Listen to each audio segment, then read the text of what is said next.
In this video, I'm going to debunk some myths about XP farming in Hogwarts Legacy. So, unfortunately, most of the videos that have been made about XP farming in Hogwarts Legacy are grossly wrong and will tell you to do things that'll waste your time and ultimately not get you anywhere close to level 40.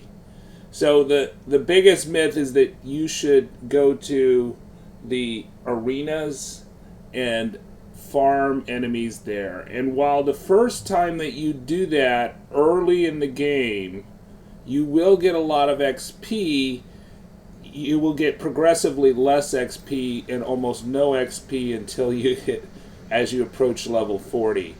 So there's only one way to get XP in Hogwarts Legacy, and that is completing challenges. So if you kill foes that are not part of a challenge, you will get no XP. So right now I am outside a goblin camp, and I have maxed out the amount of XP for goblins. So let's look at my combat. So we've got defeat goblins. I've completed all the challenges for the goblins. So if I kill a goblin, I will get 0 XP. But I have not completed dueling feats. So let's look at my character is standing outside the goblin camp, and she has a dueling feat that has popped up over her spells that says slow a loyalist assassin. So every time you enter combat almost, you will get a dueling feat, maybe as many as 3 dueling feats. And each dueling feat you get goes towards your challenge meter for dueling feats. So for slowing a loyalist assassin, for example, I'm probably going to want to use Arresto Momentum. Right, so I'm going to assign that, and I'm going to try not to kill the goblins quickly, but make sure that I get that dueling feat because I want that XP for the dueling feat. Because if I come short of any of these challenges, combat or otherwise, I will stop at less than level 40. So I need to get a lot more dueling feats, and the way to do that is to make sure every combat encounter I try to get the dueling feat, even if it's inconvenient. Otherwise, at the end of the game, I'll just have to initiate combat for no reason and do dueling feats. Now, going to this goblin camp is also going to help me with, I believe it's not exploration, but it's going to help me with my collections. So now the collections don't count towards XP, but it will give me traits because there's traits in their random chests of each one of these bandit camps.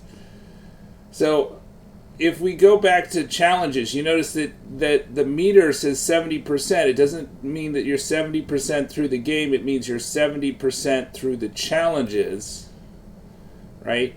And I also can get XP for quests, right? So I've completed all my assignments, so I can't do any more assignments for XP if I get any.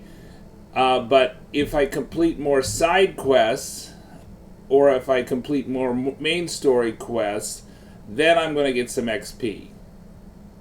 So that would be a source of XP. And then field guides. Now, there are 150 field guides in Hogwarts if you zoom into the map. So if we go to the map and just Hogwarts itself, right, there's 150 field guide pages. I found 107. You only get XP for the first 100 of them. So, but there are other challenges I can do in Hogwarts, and I can also get field guide pages in the Highlands, and one more I need in Hogsmeade. And then once I get over that number, those additional field guide pages, if any, will not count toward XP, but they will count towards my collections. And there is also a trophy for completing all the collections. So if we look at getting 40 level 40 is necessary but not sufficient for getting the platinum trophy, right?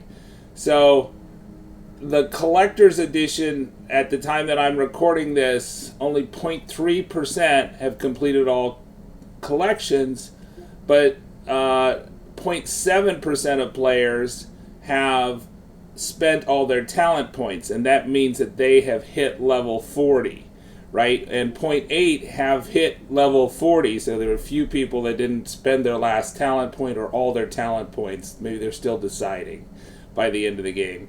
So it's a lot easier to get level 40 than it is to get the collector's edition, and it's pretty obvious why, is because the challenges tap out before the collections tap out. So we go back to the game. So when you are farming XP, when you're trying to level up, focus on these challenges. So for instance, a room requirement, I could rescue more beasts, but that won't give me any more XP. Initially, rescuing beasts gave me a ton of XP, and my level rocketed up once I got the knapsack. And breeding beasts. Initially, breeding beasts gave me a ton of XP, but I've already maxed that out, and so breeding more beasts won't give me any more XP. Also, upgrading gear. I've upgraded enough gear that I'm not going to get any more XP from upgrading gear. I would only breed beasts or upgrade gear for other reasons in the game, but certainly not for XP. But there's a lot of exploration that I could do that would add to my XP. So exclusively focusing on combat as a source of XP, especially combat challenges or arena challenges, is totally misguided and will only get you maybe to level 20 outside of doing quests. So you cannot get to level 40 farming the arena challenges. Alright, subscribe to the Linus Wilson channel. We give you the secrets to crush Hogwarts Legacy.